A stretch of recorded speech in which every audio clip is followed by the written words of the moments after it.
Mesdames et messieurs, bonsoir. C'est un plaisir d'être avec vous pour ce moment de partage littéraire sur la radio Passion Culturelle RPC. Vous suivez votre émission, Le Livre en question. C'est le rendez-vous des auteurs de livres ou romans de toute nationalité. Tous les gens littéraires qui nous viennent des quatre coins du monde sont à l'honneur. Vous pouvez faire partager vos expériences de lecture en nous faisant parvenir les résumés de romans ou livres que vous avez aimés. Nous sommes ouverts à toute proposition et à une franche collaboration avec les maisons d'édition sur les 5 continents. Chaque semaine, nous partageons avec vous notre amour pour la chose littéraire. Un petit rappel, pour participer dans cette émission ou passer dans une émission sur la radio Passion Culturelle RPC, vous pouvez rentrer en contact avec nous via ces coordonnées. Par email, contact@rpcplus.online, par WhatsApp, plus 33 07 81 28 31 76 ou plus 33 06 26 31 36 77. Par le site internet de la radio qui est le www.larpcplus.online ou par Facebook en tapant Radio Passion Culturelle ou écrivez directement sur la page like Facebook l'émission Le Livre en question. Très belle soirée et prenez toujours soin de vous. Vous êtes sur la RPC, Radio Passion Culturelle, la radio de l'universalité culturelle. Pour ce jour, nous recevons l'auteur Nadine Gordiner. Nous allons donc vous parler de cet auteur. Nadine Gordiner est née à Sprint en Afrique du Sud le 20 novembre 1923 et morte à Johannesburg, Afrique du Sud, le 4 juillet 2014. C'est une femme de lettres sud-africaine, romancière, novelliste, critique et éditrice. En 1991, elle obtient le prix Nobel de littérature, récompensant l'écrivaine dont l'œuvre épique a rendu l'humanité d'éminents services. Écoutons Lydia Antoine qui nous présente ici l'auteur Nadine Gordiner, son parcours politique et littéraire. Lydia Antoine. Mesdames et messieurs, bonsoir. Bonsoir Simplice. L'auteur du jour, c'est Madame Nadine Gordiner pour son parcours politique et littéraire. Elle est née dans une famille bourgeoise d'un père juif lituanien et d'une mère anglaise. Nadine Gordiner est élevée dans la religion chrétienne et grandit dans l'environnement privilégié de la communauté anglophone blanche du quartier de Springs, proche de Johannesburg. Elle ne demeure pas moins sensible aux inégalités raciales et aux problèmes sociopolitiques de son pays. Souvent malade, l'enfant est couvé par sa mère et occupe son temps à lire, développant ainsi une passion pour la littérature à 9 ans. Elle rédige sa première nouvelle, inspirée par la fouille policière de la chambre de sa domestique noire. Ses premiers récits se situent dans le milieu juif d'Afrique du Sud. Par l'écriture, elle choisit ensuite de décrire la société inégalitaire sud-africaine et de s'engager contre le système d'apartheid. Elle dit avoir pris très tôt conscience de la situation des Noirs en lisant des ouvrages sur la Révolution française, puis le roman La jungle d'Upton Sinclair, qui évoque les conditions de vie des ouvriers travaillant dans les abattoirs de Chicago. Elle publie ses premières nouvelles dans les grands magazines américains et acquiert une importante notoriété. Cependant, le roman Un monde d'étrangers, publié en 1958, qui raconte une amitié impossible entre un jeune Anglais et un jeune Sud-Africain, est condamné par le pouvoir et interdit. Elle est pendant longtemps membre du Congrès national africain, l'ANC de Nelson Mandela. La fusillade de Sharpeville, au cours de laquelle des Noirs manifestant contre la ségrégation raciale sont tués par les forces de l'ordre, ainsi que l'arrestation des dirigeants de l'ANC, ne font que renforcer sa détermination à lutter contre l'apartheid, malgré la censure qui frappe souvent ses œuvres. C'était Lydia Antoine dans l'auteur du jour. Merci Simplice. Merci Lydia Antoine. Faisons une pause musicale avec Philippe Bonheur de la Martinique qui nous chante Awa.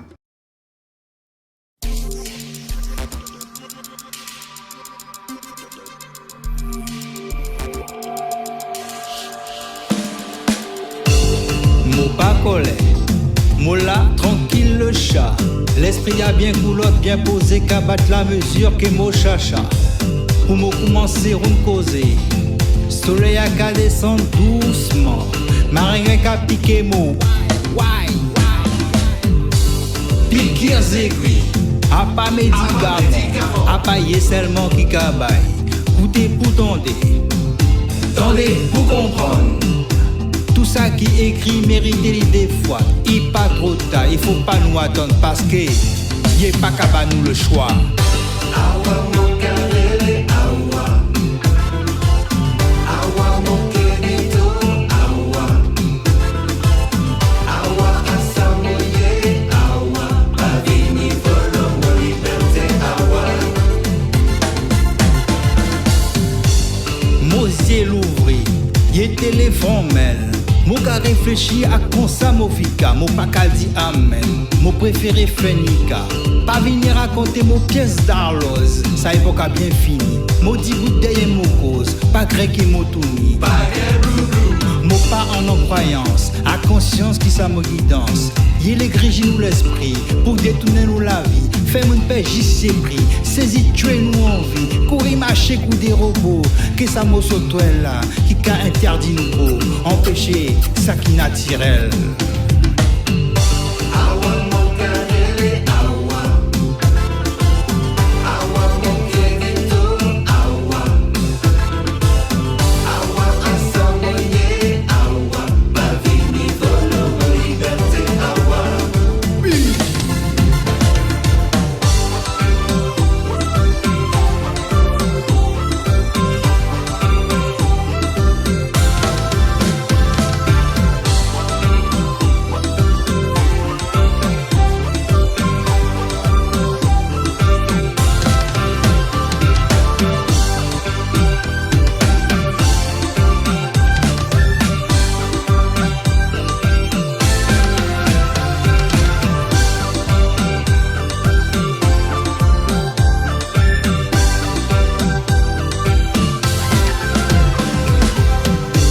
Regardez comment tout pas tout café chaud. Nouvelle cas des graines couassées. Soreille à sous radio long mais à sous réchaud. Tout cas tombé crié fait. Y'a qu'à parler rien qui sécurité. Belle parole qu'a qu'il est pour nous sabouer. Bien dosé pour une bonne idée. Y'a pas jamais savait ça qui passait ailleurs. Awa mon carré, awa. Awa mon querido, awa. Awa asamoye, awa. Bavini volo mon liberté, awa. A comment nous fait pour arriver là? Jusqu'à temps qu'il nous pas qu'à brigade. Préféré terre en or, un concon blabla tellement yé capon yé vini à gaga. Awa mo kadito milawa. Mo liberté péché chien négocié. Mo senti moun la terre, mo pas ça bon bois mo péché jamais vini associé. Awa mo carré, awa. Awa mo querido, awa. Awa asamoye, awa. Bavini volo mo liberté, awa.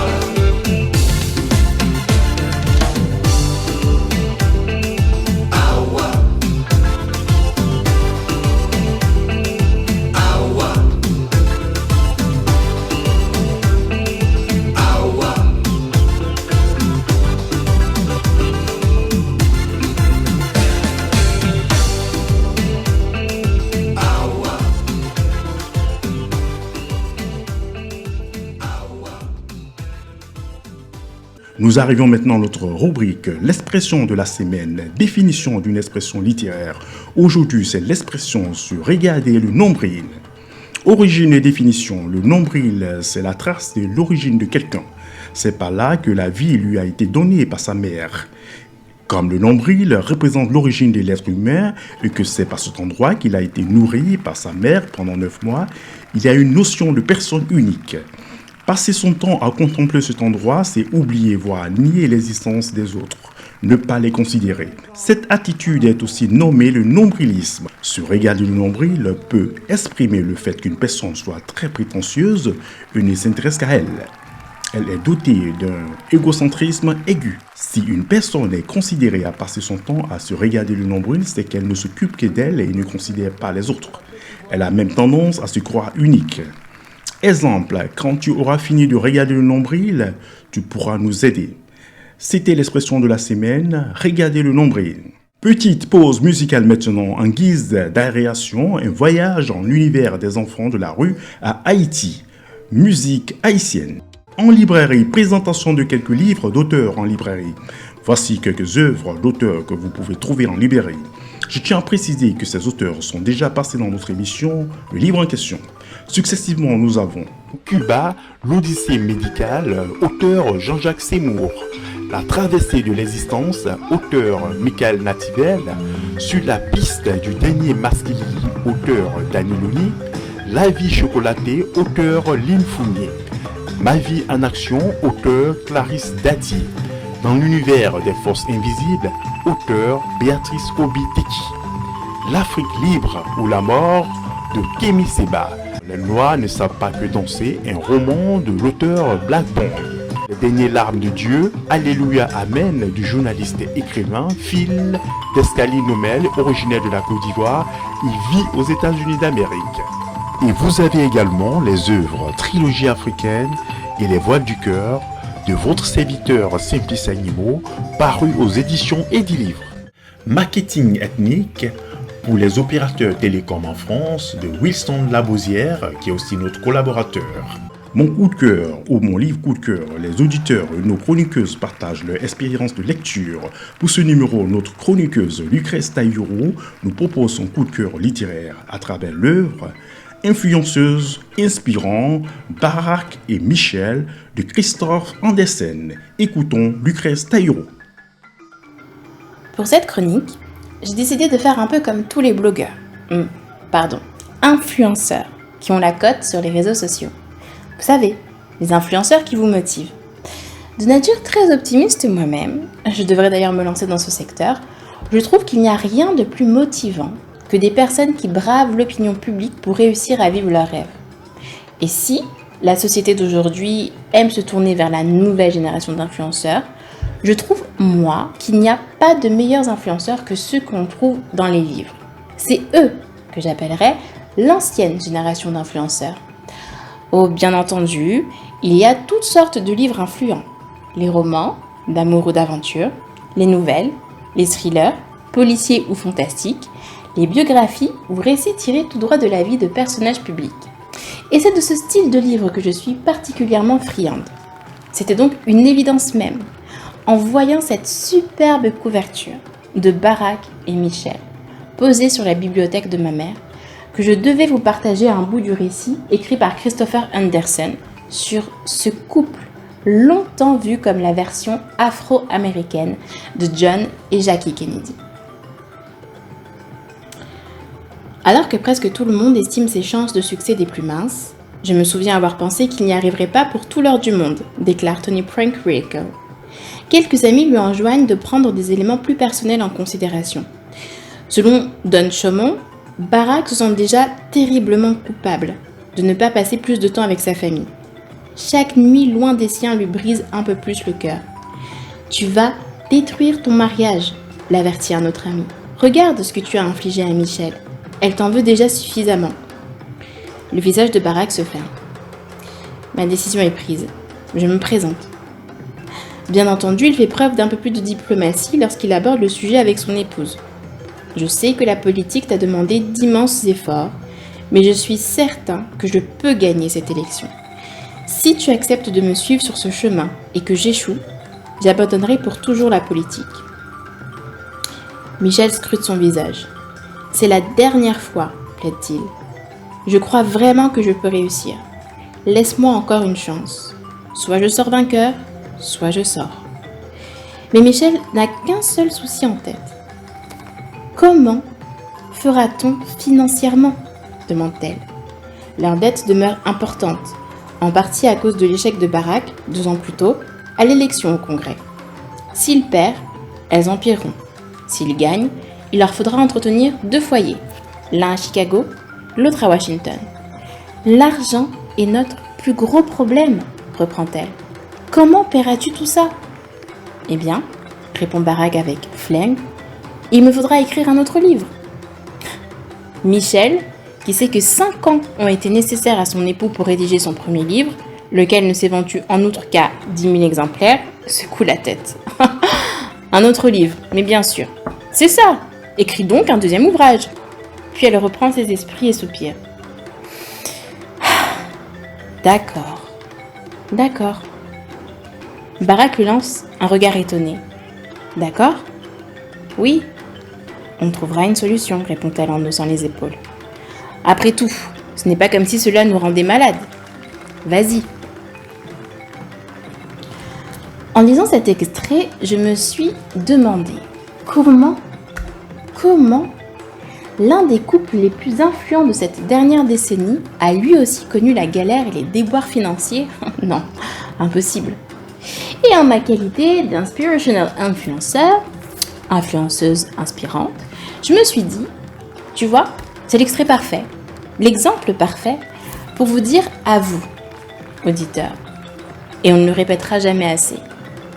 Dans la vie, pour réussir, peu importe le degré de réussite que vous visez, votre meilleur atout, c'est vous-même. Pariez sur vous-même, sur vos compétences, sur votre savoir-faire, votre personnalité. Et le meilleur moyen d'atteindre les objectifs que vous visez. Si d'inspiration vous avez besoin, je vous recommande. Feuilletez les pages du livre de Christopher Andersen pour vous inspirer de Barack et Michel. Après Lucrèce, nous retrouvons Dani Nouni pour son coup de cœur littéraire. Pour ce vendredi, elle nous propose le livre L'Amérique de Barack Obama, un livre écrit par François Dupert et Olivier Richmond. Écoutons Dani Nouni. Bonjour et bienvenue à tous, c'est une joie de vous retrouver dans l'émission littéraire animée par Simplice Animaux. Bonjour Simplice.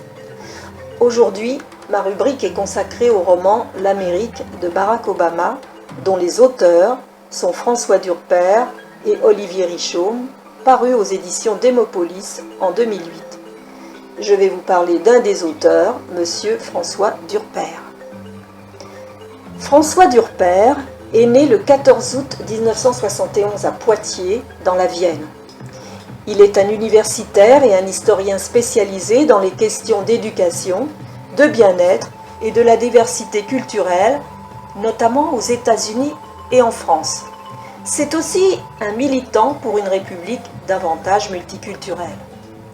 Après avoir obtenu une agrégation d'histoire à l'université Panthéon-Sorbonne en 1996, il a enseigné pendant 10 ans dans l'enseignement secondaire. En 2004, il obtient son doctorat en histoire sur le rôle des États-Unis dans la décolonisation de l'Afrique noire francophone 1945-1962. Il a reçu le prix du meilleur essai 2020 France Télévisions pour Histoire mondiale du bonheur. Il a reçu également le trophée des arts afro-caribéens en 2018 pour l'essai L'Amérique de Barack Obama. Il a écrit dans le cadre de l'enseignement de l'histoire et diversité culturelle Nos ancêtres ne sont pas les Gaulois en 2002. Avec Olivier Richaume de l'Université Lumière Lyon 2, il fait paraître la première biographie en langue non anglaise du président américain Barack Obama. Il a aussi des engagements. C'est un militant pour une république davantage multiculturelle et devient le président du mouvement pluricitoyen, fondé le 20 janvier 2009 autour de l'appel pour une république multiculturelle et post-raciale lancé avec Lilian Thuram, Rokhaya Diallo, des Indivisibles, Mark Shepson, de Respect Mag, et Pascal Blanchard, avec un slogan « Nous sommes tous la France ». Il est sollicité par tous les médias. On l'invite en qualité d'expert sur les États-Unis. C'est intolérant et il ne supporte pas les injustices et les discriminations. Il œuvre pour une France nouvelle en tenant compte de la diversité dans laquelle tous les citoyens sont représentés à leur juste niveau et leurs compétences. François Dupert est partout. Partout où c'est nécessaire d'avoir quelqu'un d'avisé. Il se démultiplie pour donner ses idées sur les plateaux de télévision et sur différentes radios. Il est connu pour être un dynamique quadragénaire très actif. En 2006, il devient le cofondateur de l'Institut des diasporas noires francophones, qui réunit des chercheurs spécialisés dans les études africaines et caribéennes. La quatrième de couverture de l'Amérique de Barack Obama, je vous en lis le résumé. Barack Obama deviendra-t-il le prochain président des États-Unis? Je vous rappelle que nous sommes en 2008. Jeune avocat démocrate, unique sénateur noir américain, il incarne l'espoir du changement. Il fait rêver l'Amérique et soulève en France et dans le monde entier une vague d'enthousiasme sans précédent. Cette première biographie en français, écrite par les meilleurs spécialistes, révèle le parcours, les convictions et les engagements de cet homme hors du commun. Après avoir abordé de front la question du racisme, le programme politique audacieux d'Obama vise à rassembler les Américains. Il engage contre le républicain John McCain un combat décisif pour l'avenir des États-Unis et du monde. Plébiscité par les médias, comme la biographie de référence, François Durper, chercheur au Centre de recherche d'histoire nord-américaine, Paris 1, dirige l'Institut des diasporas noires francophones. Il a notamment publié France blanche, colère noire, Odile Jacob, 2006. Olivier Richaume est maître de conférences en civilisation américaine à l'Université de Lyon 2 Lumière et chargé de cours à l'IEP de Lyon.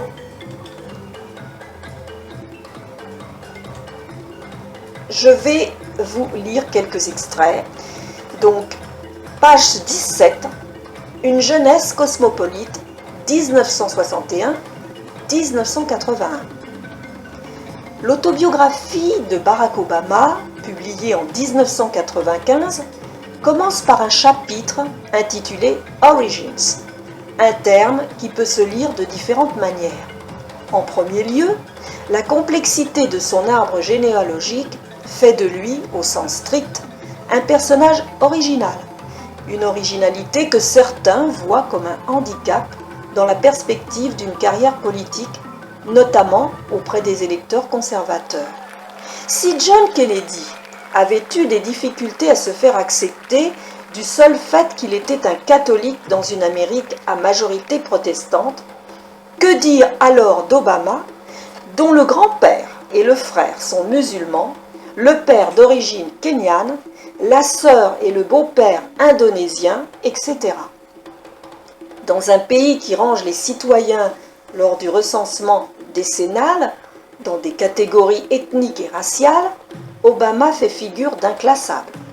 En ce sens, il pourrait apparaître comme l'antithèse de l'Amérique, lui qui, étant métis, échappe aux définitions identitaires que lui propose le pays. Car aux États-Unis, la catégorie de métis n'existe pas. On pourrait souligner, à l'inverse, qu'Obama est très américain dans le sens où il symbolise l'avenir de cette nation plurielle qui ne cesse de diversifier ses accents. Page 181, au-delà du noir et du blanc, un candidat métis. Au moment où est né Barack Obama, le métissage était interdit dans une grande partie des États-Unis. Récemment admis dans l'Union, Hawaï était un État tolérant et l'histoire de la famille ne révèle aucun incident ayant touché les parents d'Obama dans les rues de Honolulu. Dans plusieurs régions du Sud, mon père aurait pu être pendu à un arbre pour avoir à peine regardé ma mère d'une manière inappropriée, affirme-t-il dans ses mémoires. En 1959, un tribunal condamne à 1 an de prison un homme blanc et une femme noire qui avaient eu le tort de se marier à Washington. Le juge prend alors appui sur des arguments religieux. Dieu Tout-Puissant a créé les races blanches, noires, jaunes, malaises et rouges et il les a placées sur des continents séparés.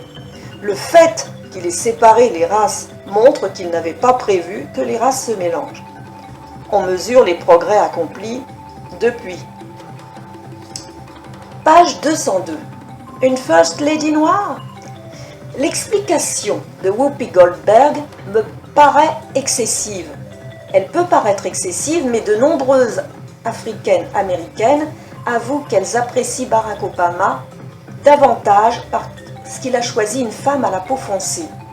L'écrivaine Kim McLaren écrit sur le site wood.com « Lorsque j'observe Michel, ce qui me vient tout de suite à l'esprit n'est pas sa force de caractère, ni son intelligence, ni ses diplômes, mais tout simplement le fait qu'elle ne ressemble en rien à Halle Berry ou Heidi Klum.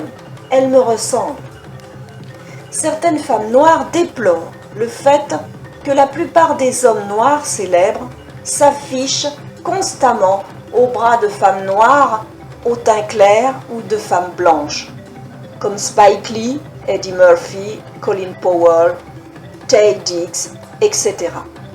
Elle les suspecte de choisir ces femmes pour épouses comme un signe de leur élévation sociale. Page 185.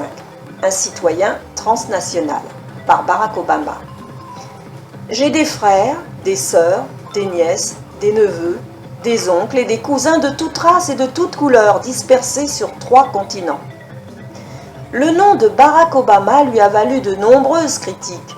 Dans un pays où les brassages de population sont pourtant à l'origine d'une variété de patronymes, Oprah Winfrey, qui invite le sénateur dans son talk show Live Your Best Life, en plaisante avec lui. Tu peux avoir un nom africain, mais pas 2. Tu pourrais être Barack Smith ou Joe Obama, mais pas Barack Obama. Son nom, que certains confondent avec Alabama ou Yo Mama, indique qu'il est possible de réussir en assumant l'intégralité de son identité. Une sœur indonésienne, un beau-frère par alliance et une nièce d'origine chinoise, des descendants d'Africains et des descendants de colons britanniques. Les fêtes de Noël ressemblaient à l'Assemblée générale des Nations unies, précise Obama, qui fait de cette identité transnationale un argument électoral. Du fait de ses origines diverses, il serait le mieux placé pour comprendre l'évolution du pays. Comment nous pouvons à la fois célébrer notre diversité dans toute sa complexité et continuer à affirmer nos liens communs? Je peux le comprendre parce que je suis également composé de différentes parties. Cette richesse identitaire lui permet de s'adapter à tous ses interlocuteurs. Lors d'un échange de quelques secondes, il surprend par sa capacité à adopter le ton ou l'accent qui convient, qu'il soit avec une famille hispanique, des jeunes sur un terrain de basket ou un fermier de Middle West. Biracial, Obama serait aussi bidialectique. Selon l'expression d'un éditorialiste de Chicago Tribune, signifiant par là qu'il maîtrise aussi bien l'anglais black que l'anglais standard. Obama n'est pas métis au sens où il serait ni blanc ni noir, ou la moitié de l'un et de l'autre. Il est bien la totalité des deux, à la fois noir et blanc, aussi pleinement des terres d'Afrique que de celles du Kansas. Page 195. Le retour de l'identité, la politique des sermons. Obama lui-même n'estime pas que l'Amérique ait atteint ce stade post-racial où la couleur n'interférerait plus dans la vie des individus. Il connaît la différence entre ce qu'il souhaite pour demain et ce qu'il sait de l'Amérique d'aujourd'hui. Tous les indicateurs socio-économiques, de la mortalité infantile à l'espérance de vie, témoignent qu'il y a toujours un fossé entre la majorité blanche et les minorités. Un jeune noir sur 9, de 20 à 34 ans, est incarcéré contre un adulte blanc sur 106. En Caroline du Nord, les 2/3 des Noirs et des Latinos sont scolarisés dans des lycées qui comptent moins de 10% de blancs. Obama sait également que la question raciale a déjà interféré lors de la campagne, même si le vote a témoigné des évolutions en cours.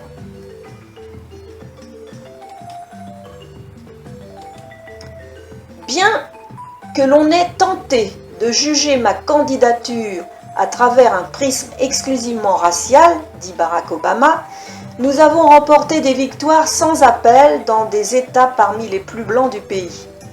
En Caroline du Sud, où flotte encore le drapeau des Confédérés, nous avons forgé une coalition puissante d'Afro-Américains et d'Américains blancs. À plusieurs reprises, depuis que la campagne a commencé, des commentateurs m'ont jugé ou trop noir ou pas assez noir. Page 196, la polémique des sermons. Obama sait que les clivages raciaux sont toujours prégnants, que le combat pour l'égalité n'est toujours pas gagné.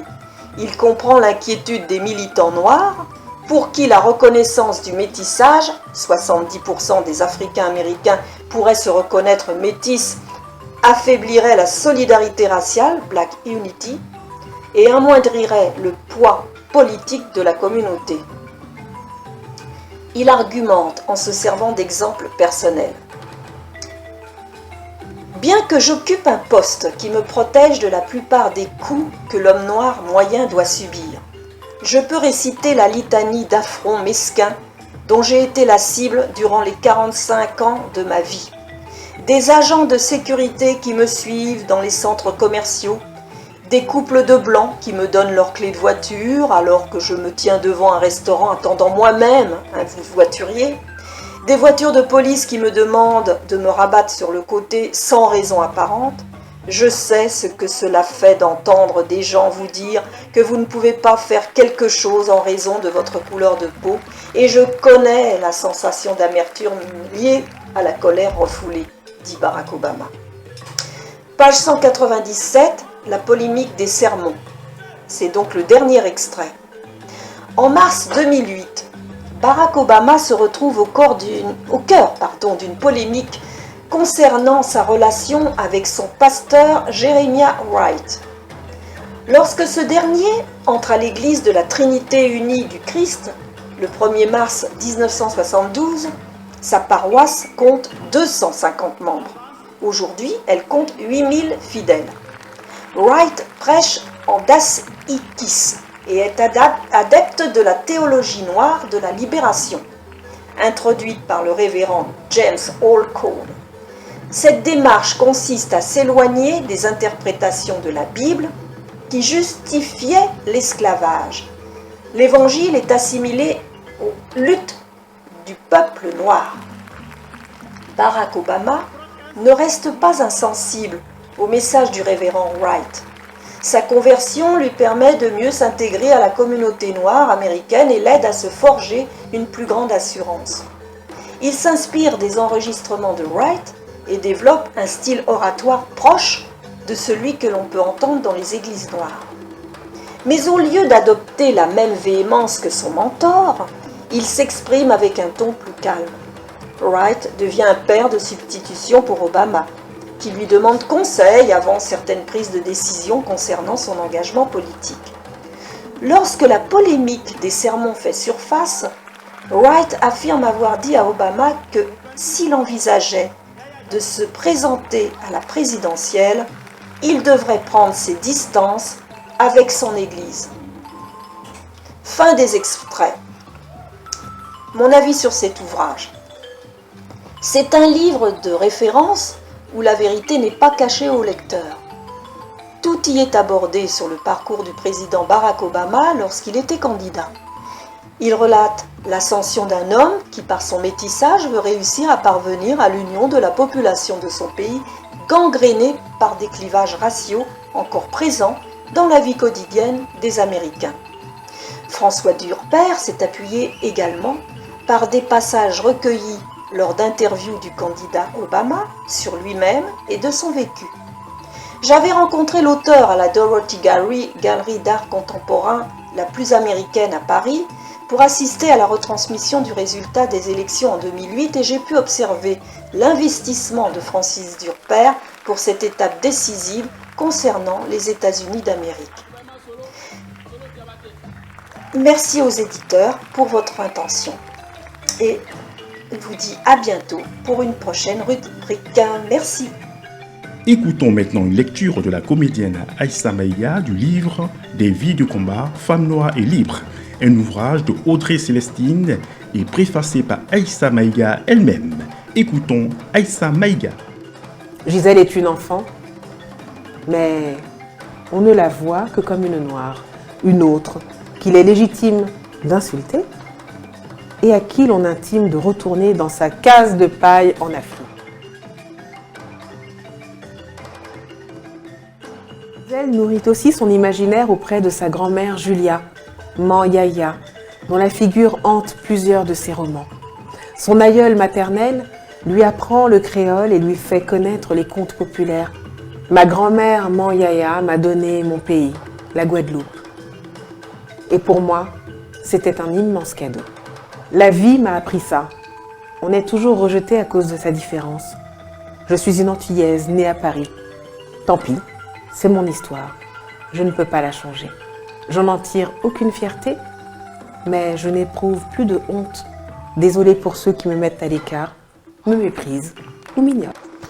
Bonjour à tous mes amis, je suis Clem Chantal, présidente des Filles de Femmes Totem. Et je voulais partager avec vous un peu mon ressenti sur mon livre que je trouve absolument magnifique, qui s'appelle Rumeurs d'Amérique, bien évidemment du grand écrivain Alain Mabankou. Et dans ce livre, si vous voulez, il va un peu raconter sa vision personnelle de l'Amérique. Comme il dit, il a voulu qu'on trouve un peu dans ce livre de la France et de l'Afrique aux États-Unis. Il va raconter la dynamique qui est à l'œuvre sur la question brûlante des minorités dans un pays que l'on sait tous qui est divisé par des inégalités en fait. Et c'est absolument incroyable parce que lorsqu'on lit le livre, on a l'impression qu'il parle d'un rêve américain qui va s'y pencher sur à peu près plus de 250 pages et qu'il a décidé d'articuler de chroniques, tantôt drôles, tantôt touchantes. Et aussi, il nous montre en fait ces États-Unis, un pays qu'il découvre au début des années 2000 et qui n'a depuis cessé de le passionner en fait. Et on a l'impression qu'au travers du livre, il nous parle de la société qui est pour lui une source inépuisable d'inspiration. D'ailleurs, il va dire « J'ai senti la pulsation de ces gens pendant les presque 15 ans passés aux États-Unis ». Et ce que je trouve extraordinaire en fait, c'est que dans son livre, il ne fait pas une sorte de photocopie de l'Amérique, mais il réfléchit, il pose vraiment une question au travers des réflexions individuelles en fait, sur les tensions raciales qui minent encore aujourd'hui l'unité des États-Unis, un pays où existe, si vous voulez, un ressentiment ethnique. Les minorités ne demandent qu'à ce que les gens comprennent leur histoire, leurs souffrances, leurs humiliations, ces humiliations qu'elles ont ressenties au cours de leur errance et de leur naissance dans finalement un territoire d'adoption. Je vais juste vous laisser avec cette interview qu'il a donnée et je trouve cette phrase-là touchante quand il parle des Noirs. Il dit « Le grand problème avec les Noirs de France et les Noirs d'Américains, c'est le fait qu'ils veulent être considérés comme citoyens entiers et non comme des citoyens de seconde zone. » Mais le problème qu'il y a, et je pense que ça se pose aux États-Unis et de manière extrêmement flagrante en France, c'est qu'il y a toujours malheureusement de l'esprit de beaucoup, le jugement qu'on porte par rapport au physique et à la couleur de peau. Je trouve que ça doit nous interroger sur l'évolution de la société, mais notre place, notre vision de la société et la projection aussi. La projection qu'on a, mais pas seulement pour nos enfants, mais pour nous-mêmes. C'est ce qu'on est en train de construire aujourd'hui pour ce qui sera demain. Et je trouve que c'est important vraiment de pouvoir se nourrir de cette expérience-là. Et c'est ce qu'il fait. Mabankou, dans ce livre, il donne un peu son expérience en se posant des questions en tant qu'écrivain, évidemment, en tant que citoyen, en tant qu'enseignant à l'université où il est, lui qui a passé 15 ans, qui a fait cette expérience-là, mais qui connaît aussi ce rapport des Noirs par rapport à un pays ségrégué comme les États-Unis et par rapport à un pays aussi où la ségrégation sociale, je pense, et le mot est très violent, j'ai bien conscience, se pose aujourd'hui encore dans notre société française. C'est très douloureux de devoir le dire, mais on a l'impression encore que nous sommes dans des segments de séparation où encore, malheureusement, on doit se poser la question du jugement qu'on porte par rapport au physique et à la couleur de peau, comme si ça devait être une tare. Alors pour finir, voici notre rubrique, le proverbe ou citation du jour. La citation de ce jour: un vainqueur est un rêveur qui n'abandonne jamais. Proverbe africain de Nelson Mandela. Notre émission Le Livre en question prend ainsi fin. C'était Simplice Animaux pour vous servir. Restez entre vos lignes. Merci d'avoir écouté ce numéro de l'émission Le Livre en question sur la Radio Passion Culturelle RPC. Rendez-vous à la semaine prochaine avec nos chroniqueuses Lydia Antoine, Lucrèce Taïro et Dani Louni pour une autre édition de votre émission Le Livre en question. Merci à tous et à très vite. Pour rentrer en contact avec nous, c'est via ces coordonnées. Émission Le Livre en question. +33 06 26 31 36 77. RPC, la Radio Passion Culturelle, par email contact@larpcplus.online, par WhatsApp de la radio qui est le +33 07 81 28 31 76 ou par le site internet de la radio qui est le www.larpcplus.online ou par Facebook en tapant Radio Passion Culturelle ou passez nous voir dans notre studio qui se trouve au 141 avenue de Vendôme à ici les Moulineaux. Conception, réalisation Simplice Animaux. Merci et à très bientôt. Au revoir et bon vendredi et bon week-end.